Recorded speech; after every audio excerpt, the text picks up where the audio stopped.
Bienvenue à tous. Jusqu'où iront les chauffeurs de taxi? Ce soir, le préfet de police de Paris demande la dispersion des rassemblements et des barrages dans la capitale. Sera-t-il entendu? On fera le point dans un instant. D'abord, on revient sur cette journée agitée dans les grandes villes. Arnaud Comte, Jacques Dubose, avec nos bureaux en région.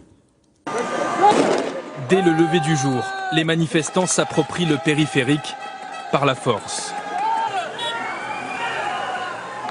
Jetant ici des pneus devant ces motards lancés à pleine vitesse. Puis une chaîne humaine se forme pour bloquer les automobilistes. Plusieurs feux sont allumés, plongeant la chaussée dans l'obscurité.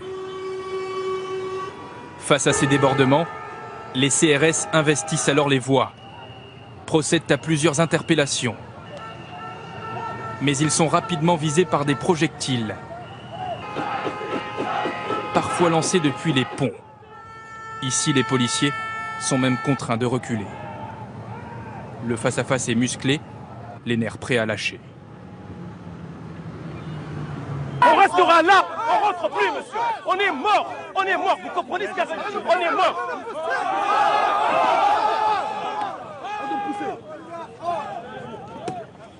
Je me permets de dire que Uber, on devrait l'interdire en France et en Europe. Uber et les VTC, ces chauffeurs privés, cristallisent la colère des taxis de la capitale. Et quand l'un d'entre eux est repéré ce matin, on lui impose de faire demi-tour. Allez monsieur, allez. Accusé d'entretenir la concurrence déloyale. Je vous jure. Oui, monsieur.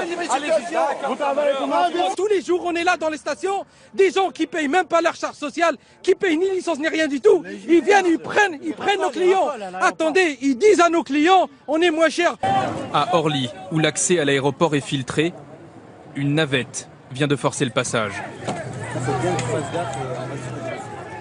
Les grévistes répliquent à coups de pied.